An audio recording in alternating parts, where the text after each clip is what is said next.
Hi all. Good morning to all. So up to now we discussed about what are the features of digital communications and why we shifted to digital communication from analog. So with the continuation of that, we will discuss about advantages of digital communication systems. So advantages of digital communications means, see here you are seeing complexity is less compared to analog. Yes, of course, digital communication complexity is less. Cost is cheaper. Flexibility, so we can move these devices from one place to another place easily. They can fit at any place. Less noise and interference. Time consuming is less. Yes, of course, time consuming is also less for digital communications compared to analog communication. Large data can be transmitted within seconds. This is also you know very well. So these are the advantages of digital communication. That's why we shifted from analog to digital. Coming to uses, where we will prefer these digital communications means everywhere. Nowadays everywhere digital system is used. So some examples are space communication, video compression, signal coding, telecommunications. These are all the examples. In everywhere nowadays we are using digital systems only. Okay, and see here examples. So you know very well, mobile phone, computer, television, speedometer, these are all digital communication systems. Okay. So after that, what are the differences between baseband and bandpass digital transmission? So we have basically two types of digital transmissions. In that we have baseband and bandpass. So what is the difference between baseband and bandpass? That we will see here one by one. So in baseband, the signal is sent as it is without any modulation. So if we use baseband means the signal will not be modulated, it will send as it is. That is called baseband transmission. Coming to bandpass, the signal is sent with modulation. So whenever we are sending the signal means if we use modulation, that type of transmission is called baseband transmission. See here. Bandpass transmission. If the modulation is used, that is bandpass. Without modulation means baseband. Coming to second point of the baseband, carrier is not required. See here, carrier is not required for baseband, and for bandpass carrier is required. Next here, carrier is not required, but the channel is required in baseband. But coming to bandpass, channel is not required. Here carrier is used, hence there is no need of any channel. Through carrier we can send the information. So that is the main differences between baseband and bandpass. This is very important, guys. Please be careful with these differences. Coming to the differences between analog and digital communications, you know very well. Write on your own words. Otherwise you can go through these points. Signal is continuous both in time and amplitude. Here discrete, and here complexity is more in analog, complexity is less in digital. And here coming to here, high noise in analog communication system, noise is less in digital communication system. Time consuming is more in analog communication system. Time consuming is less in digital communication system. So guys, this is about the differences between baseband and bandpass and the differences between analog communication system and digital communication system. I think you are clear with this. So I am going to move to the next topic. Guys, next topic in this chapter, this is the first topic in our syllabus, that is digitization techniques for analog message. So what are the digitization techniques to convert analog message into digital? So these are also called as waveform coding techniques. See here in the textbook it is appeared as waveform coding techniques. In that we will discuss about PCM, DPCM. So waveform coding techniques is also called as digitization techniques for analog messages. So that's why don't confuse with the digitization techniques. There is no topic in the Simon Harkin textbook. Digitization techniques is also called as waveform coding techniques. Okay. Next, coming to here, having sampled an analog message signal, the next step in its digital transmission is the generation of a coding version. So is it right? After sampling, if we have the sampling signal, what is the next step? Converting that sampling into coded version. So that is a digital representation of the signal. So if we have the sample signal, convert that sample signal into coded version. That is digital representation of the signal. So pulse code modulation, PCM provides such coded version. PCM provides such coded version. So how it converts, what are the output waveforms that we will see and observe here. Okay. In this method of signal coding, the message signal is sampled and the amplitude of each symbol is rounded off. This you know very well. Approximated to the nearest one of a finite set of discrete levels. So what does mean here means we have some discrete levels for each and every signal. We have some, we will consider some discrete values. So what are the discrete values means? Suppose for example if the signal having the amplitudes of 0 to 2. So the 0 is represented 2 bits means 0 0, 1 means 0 1, 2 means 1 0. Like that we will represent for 2 bit. If we have the 0 to 2 amplitude levels. So that's why discrete set of levels, that means finite set of levels. So we will decide the signal finite set values. So in analog, we will convert that analog number into digital with the help of the PCM. So how it will be done in PCM, that we will discuss one by one here, so that both time and amplitude are separated in discrete form. See here, both the time and amplitude are separated, amplitude are represented in digital form. So how they will represented in digital form, that we will see.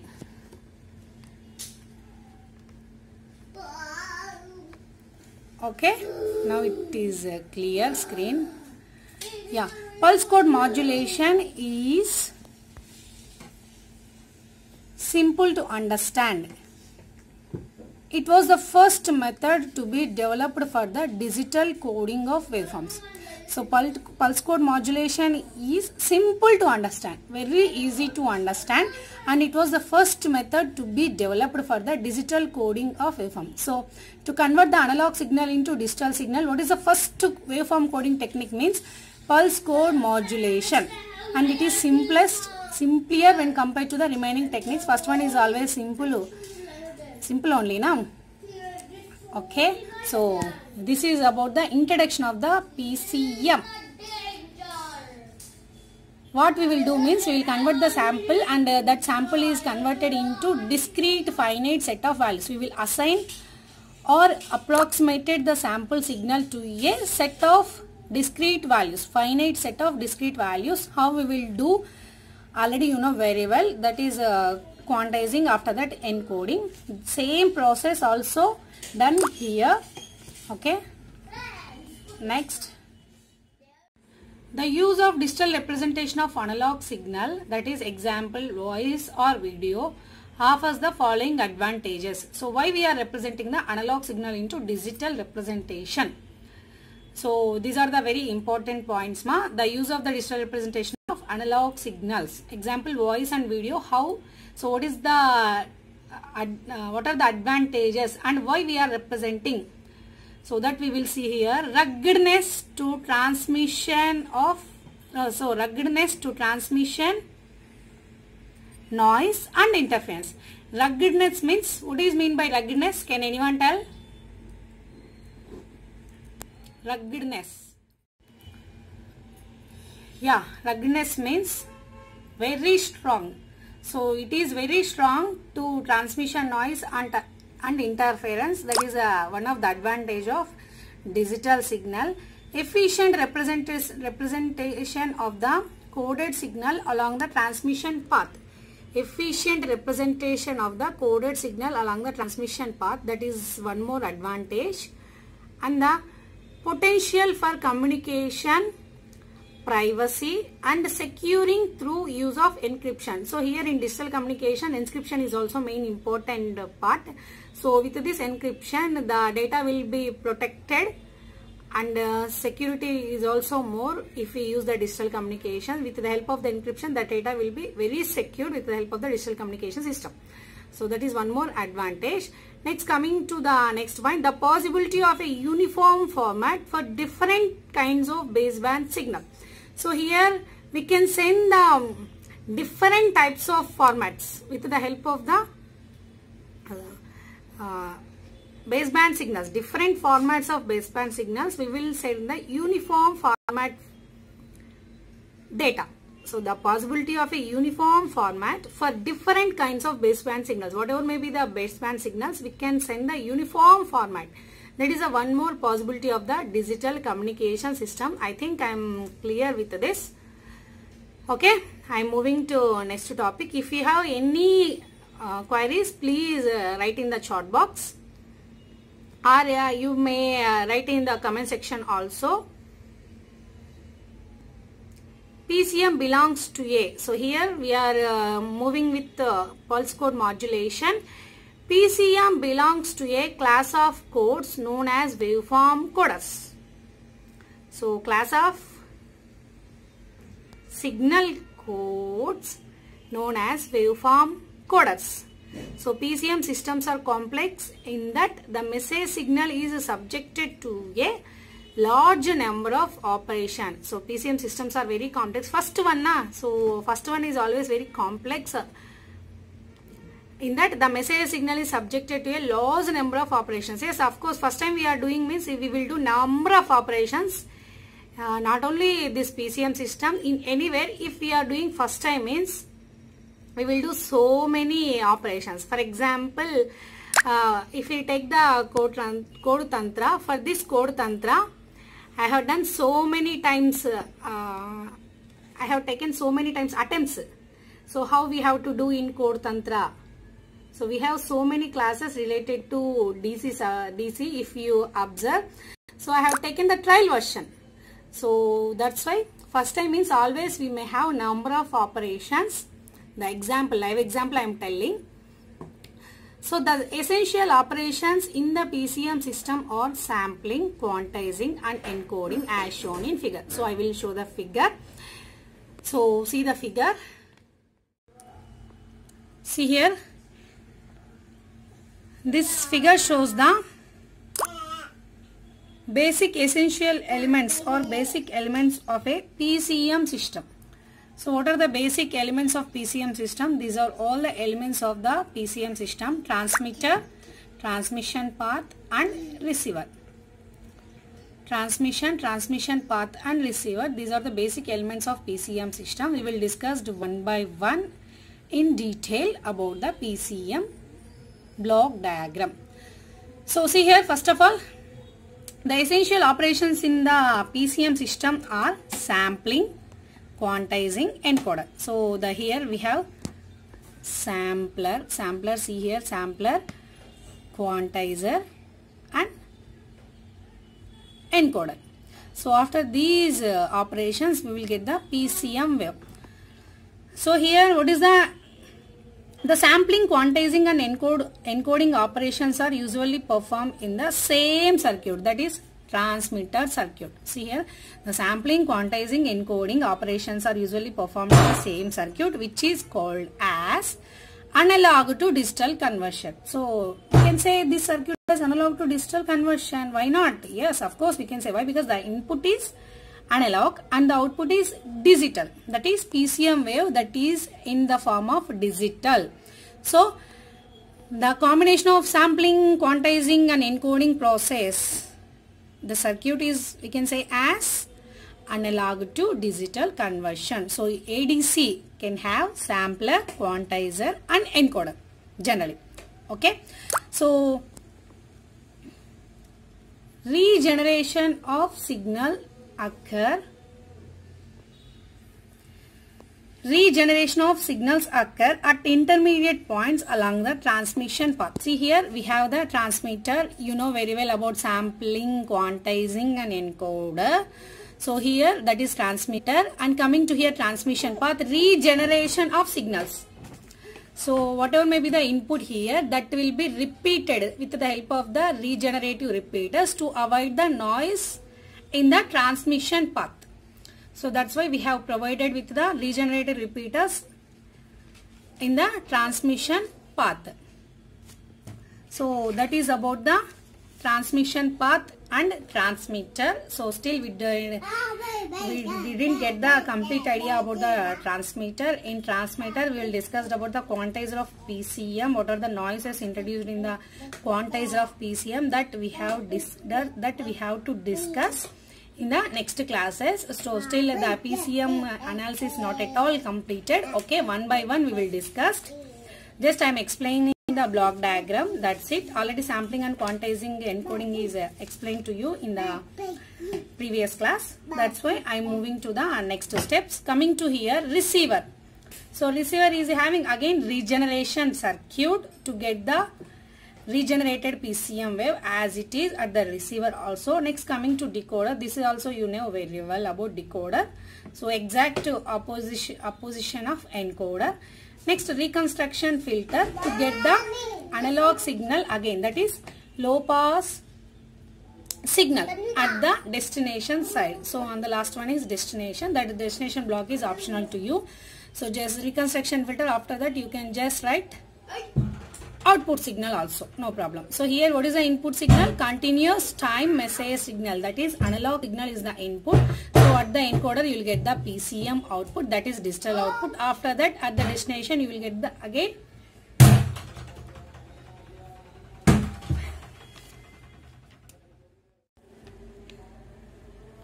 so here the operations of decoding and reconstruction filter.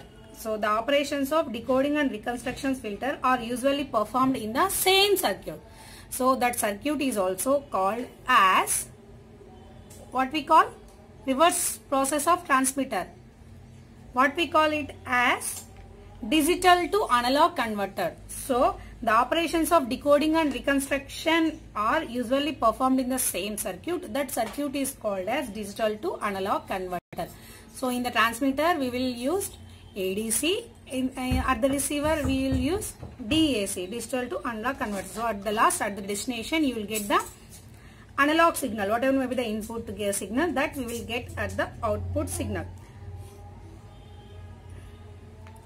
When we will use the time division multiplexing means it becomes necessary to synchronize the receiver to the transmitter for the overall system to operate.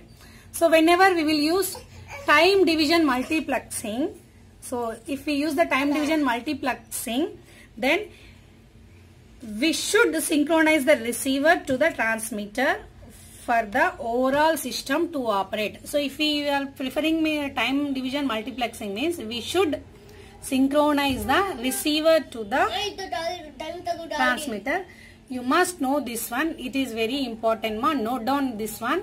The receiver should synchronize to the transmitter for the overall system to operate if we use the time division multiplexing. So remember this point, guys. Okay. Now we will discuss about one by one in PCM block diagram. So actually what is a modulation? You know very well, I think so. What is a modulation? Can anyone? Modulation means, you know very well.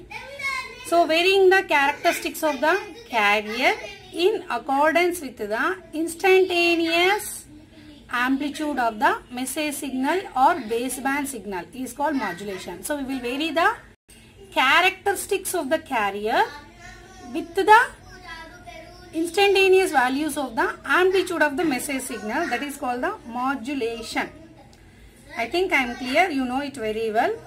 So we will vary the carrier characteristics with the help of the baseband signal amplitude levels. So if we vary the amplitude, that is called amplitude modulation, frequency modulation, phase modulation. That is about the modulation.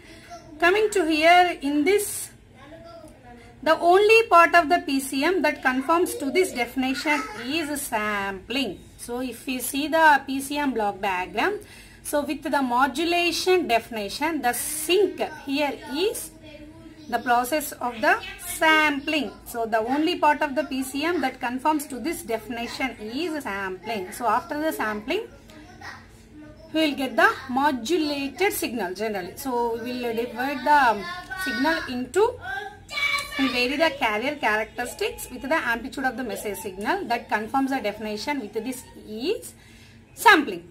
So what is sampling? That we will see here. Basic signal processing operations in PCM. What are the operations involved in PCM? That we will discuss one by one. Coming to sampling here, the incoming message wave is sampled with a train of narrow rectangular pulses.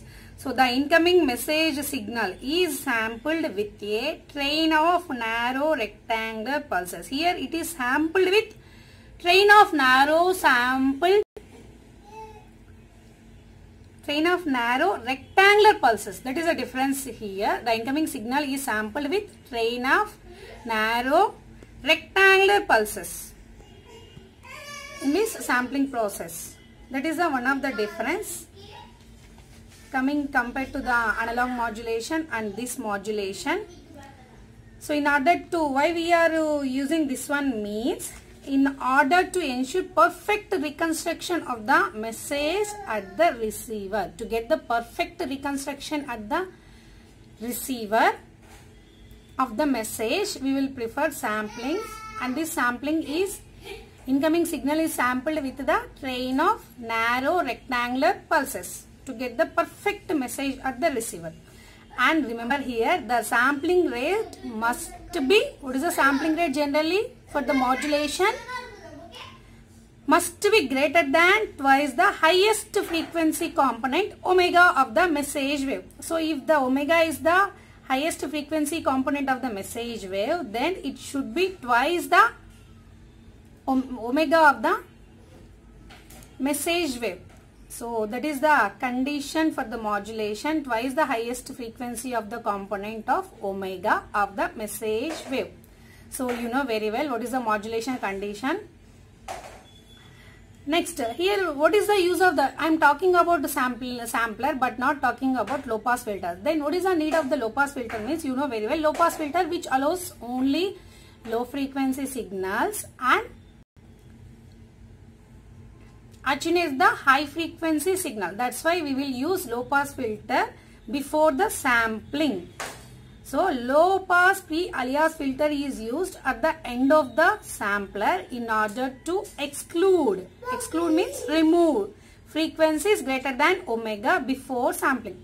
Thus the application of sampling permits the reduction of the continuously varying message wave to a limited number of discrete values per second. So this is happened in the sampling process. So next we will discuss about quantizing. Quantizing is a very lengthy topic, ma. Not only the simple topic in PCM, it is very lengthy topic. So that we will discuss in the next class. Thank you so much, ma. Thank you so much for your patience up to now. Thank you so much all.